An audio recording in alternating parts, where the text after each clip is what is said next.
Welcome to NDNU's podcast, where we bring higher education to life through conversations that matter. Tune in as we unpack current trends, explore big ideas, and spotlight voices from across the Notre Dame de Nemours University community. Today we are turning our attention to the truly fascinating world of our sleeping minds. We will be exploring how our dreams act as portals to the unconscious, helping us frame our waking experiences and ultimately understand our true identities. Our conversation centers on the article Synchronicity, Helpful Concepts for Dream Interpretation, written by Helen Marlo. Helen Marlo is the Dean of the School of Psychology at Notre Dame de Nemours University. The premise Helen puts forward requires us to reevaluate how we view the images we encounter while we sleep. During our waking hours, we are constantly filtering our thoughts. We develop these conscious defenses, and we rely on internal editors to carefully construct and curate our identities for the outside world. We frame our experiences in ways that make us feel safe and, socially acceptable. But dreams operate entirely outside of that framework. They really do. They bypass those internal editing processes completely. Because they slip past our conscious defenses, they offer an unflinchingly honest representation of our lives. They show us the reality of our emotions without the masks we usually wear during the day. Bypassing those daytime filters means the mind must communicate in a different language, specifically through images and sensations. The unconscious mind relies on metaphors and symbols rather than direct verbal statements. That requires a shift in how we analyze them. To understand our identity through these dreams, we have to recognize that the specificity of these symbols is highly deliberate. Helen grounds this idea in a scenario where a patient dreams simply of spaghetti. A common waking reaction is to just dismiss such a dream entirely. People might assume the image only appeared because the person ate pasta for dinner the previous night. I think we have all done that at some point. But dismissing the image as random neurological noise ignores the selectivity of the unconscious mind. When we apply the analytical framework Helen suggests, we have to ask why the mind chose spaghetti specifically. Out of all the sensory input and all the food consumed over the preceding days, the mind did not select the toast eaten for breakfast or the salad eaten at lunch. The selection of spaghetti is a targeted choice. It absolutely is. It acts as a specific symbol intended to convey unconscious meaning, attitudes, and desires. It paints a detailed picture of the person's identity across time, depicting what has occurred in the past while pointing to where the psyche might be headed. That specific symbol serves as a frame for a complex set of personal experiences. That single bowl of spaghetti could symbolize a vast array of personal histories. It might represent a specific romantic dinner from years ago, or maybe a memorable trip to Italy that altered the dreamer's perspective on life. It could even be a general craving for the warmth of family dinners. The unconscious mind selects the exact symbol that most accurately captures the complex reality of the dreamer's inner life. This specificity leads us to the understanding that dream symbols operate simultaneously on multiple levels. We can categorize those levels into universal and personal symbols. Universal symbols are recognizable across different cultures and eras. We instinctively understand the foundational meaning of images like the mother figure, the hero, or the concept of a long journey, regardless of our individual backgrounds. However, gaining a wider perspective on our own identity requires us to look at how these symbols are deeply personal. This process of layering meaning is rooted in a psychoanalytic concept known as condensation. In plain language, condensation is the process where the mind packs several different ideas, feelings, and memories into one single, highly concentrated symbol within the dream. Condensation functions as an efficient mechanism for layering the various facets of our identity. The article details a clinical example regarding a patient who dreamed of bees. Looking at this image through the lens of condensation requires us to first identify the universal meaning. Globally, bees are understood as symbols of hard work, productivity, and teamwork. They are creatures that operate within a hive, completely dedicated to a collective effort. But stopping at the universal meaning leaves the interpretation incomplete. Helen notes that we must explore the patient's personal, subjective associations with the object to understand how it frames their specific reality. The personal associations tied to that specific symbol reveal a deeply complex psychological landscape. In the example provided, the patient shared that her father passed away when she was very young. She recalled the profound emotional trauma of that event, explicitly describing the feeling of learning about his death as a sharp, literal stinging pain in her chest. That revelation completely transforms the image. Immediately, the symbol of the bee is no longer just a universal image of a worker. It carries the heavy, subjective weight of childhood grief. The stinging insect represents the sudden and agonizing loss of a parent. Yet, because the mind utilizes condensation, the symbol holds additional layers of her lived experience at the exact same time. Those additional layers often hold seemingly contradictory pieces of a person's identity. The same patient detailed how she was raised by a single mother in the aftermath of that loss. She described her mother as a remarkably sweet woman who had to work relentlessly to maintain the family's stability. In the psychological framework of the patient, her mother functioned as the queen bee of the household. Because a mother was working so hard, the patient adopted a distinct supporting role in her waking life. She framed her own identity around being a crucial part of what she called Team Mom, serving as a dependable worker within their family system. Synthesizing those layers demonstrates exactly how condensation captures our waking realities. Packed within the single image of a buzzing bee is an entire framework of the patient's identity. The symbol expresses her deep gratitude for her sweet, hardworking mother. At the exact same time, it holds the unresolved, stinging pain of losing her father. Furthermore, it captures the ongoing pressure of growing up in an environment where she felt compelled to be a constant worker in a family colony, compensating for the absence of a father figure. This mechanism shows why a generic approach to interpreting symbols is insufficient. It misses the highly subjective framing of our individual lives.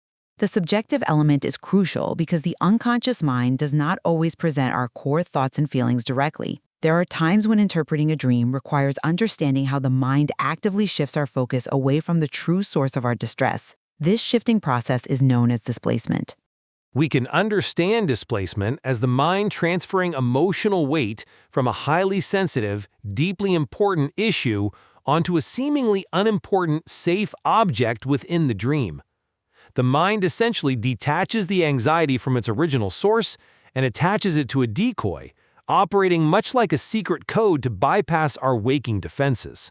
Displacement allows the mind to process difficult emotions when the direct reality is too painful for the conscious mind to confront. The unconscious mind frames the issue differently to make it manageable. Helen outlines a scenario to illustrate how this code works. Imagine a dream where you arrive at a significant event, but you are wearing bedraggled, completely dirty clothes. In the narrative of the dream, you are overwhelmed by an intense, consuming sense of shame regarding your appearance. On the surface level, it might appear to be a straightforward dream about social embarrassment or a simple fear of being unprepared. However, analyzing this through the concept of displacement reveals that the dirty clothes are merely a safe container for a much deeper internal conflict. The intense shame experienced in the dream serves as a secret code. Helen points out that this specific type of shame often reflects a clash between the rigid, perfectionist standards of society and an authentic part of yourself that feels inadequate. The mind transfers deep-seated feelings of personal failure or identity crisis onto the tangible image of the dirty clothes. The clothing masks the real vulnerability of the authentic self, allowing the dreamer to experience the necessary emotion of shame without directly facing the terrifying prospect of personal inadequacy. The mind demonstrates remarkable resourcefulness in how it paces and frames these emotional challenges. Beyond displacement, the unconscious also utilizes a process called dilation, which is sometimes referred to as enlargement. Dilation occurs when an issue in your waking life is so significant or carries such an immense emotional burden that it simply cannot be contained within one single dream symbol or process during a single night. Instead of overwhelming the system all at once, the unconscious mind dilates the issue. It expands the central anxiety so that it spans across several different symbols and unfolds over multiple dreams over an extended period. Dilation is a method the psyche uses to force our attention toward an ongoing, unresolved issue while making the emotional load bearable. Helen uses the example of a person who experiences 3 separate dreams over the course of several days, with each dream featuring a different elderly woman. To the conscious, waking mind, these might seem like completely disconnected occurrences, but applying the concept of dilation helps us understand that these dreams are fundamentally connected. The reoccurring presence of the elderly women actually represents a deep, pervasive anxiety about the dreamer's own grandmother, whose health is currently failing. By enlarging the worry and distributing it across multiple nights, the mind helps the individual slowly process the impending reality of loss. It breaks down a massive emotional hurdle into smaller, more manageable psychological events.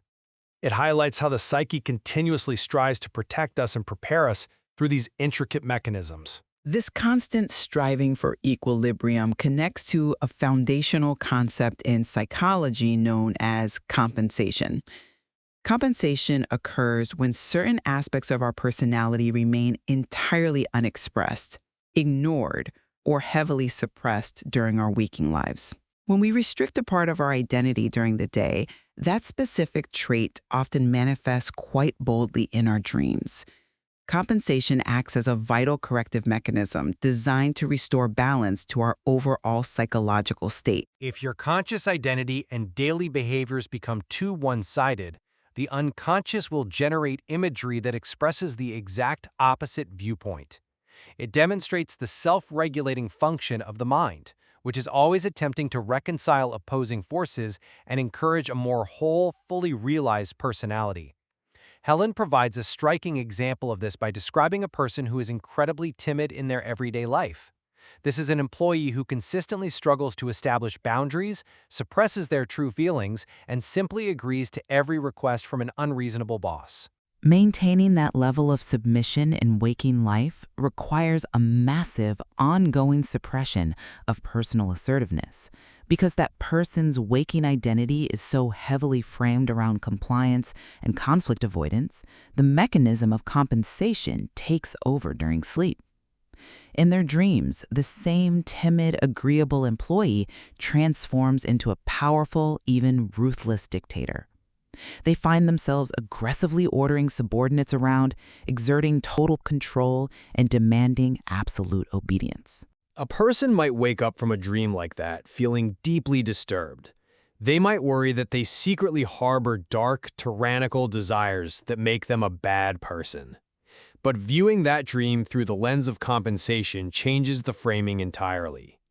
It is not a nightmare or revelation of a malevolent nature. It is a profound attempt at psychological correction. The psyche is deliberately creating a scenario in the dream world where the individual can safely experience and express the forceful desires they actively deny themselves during the day. It compensates for their total lack of assertiveness in the waking world by swinging the pendulum all the way to the extreme role of a dictator. The mind is allowing the person to experience the raw, unfiltered feeling of authority and power. The objective of that dream is not to encourage the person to actually become a dictator in their waking life. Rather, it is to help them evaluate and eventually integrate a healthy version of that underdeveloped trait. Integrating those suppressed sides of our personality is a central goal of analyzing our dreams. By bringing the timid daytime self and the assertive nighttime self into communication, the individual can move toward a more complete identity. It encourages a deeper wholeness by breaking down the rigid frames we put around our daytime behavior. Our dreams essentially offer a map to help us accept the full spectrum of our human nature. Examining all of these concepts together illuminates the profound utility of our sleeping minds. We have explored how dreams bypass our conscious editors to provide a clear, honest language regarding our internal states. We have seen how condensation layers our deepest personal histories and universal truths into single, highly potent symbols, much like the image of the bee. We also discuss how displacement functions as a protective secret code, shifting our profound feelings of inadequacy onto mundane objects like dirty clothes to shield our authentic selves from immediate overwhelm. We observed how dilation spreads an immense emotional burden, such as the fear of losing a loved one, across multiple dreams to make the processing of grief more manageable. Finally, we saw how compensation serves as a corrective mechanism, allowing a highly submissive person to safely experience authority in order to restore equilibrium to their psyche. Dreams continuously demonstrate the self-regulating nature of the mind. They take the raw material of our daily experiences, our traumas, and our suppressed desires, and they frame them in ways that actively compel us towards psychological wholeness. Recognizing that dreams are constructed from deeply meaningful, highly specific symbols allows us to engage with our identities more fully. The psyche is relentlessly working to reconcile the fragmented parts of who we are. By learning to translate the complex language of the unconscious, as Helen suggests, we open ourselves up to insights that can fundamentally change how we understand our waking lives.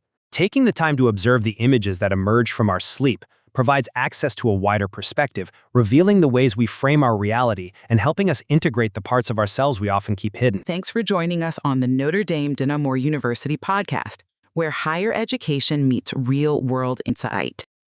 If you're passionate about helping others, explore NDNU's School of Psychology programs, designed for aspiring professionals who want to turn that passion into a meaningful career. Learn more at ndnu.edu or call 650-508-3600. Classes are enrolling now. See you next time.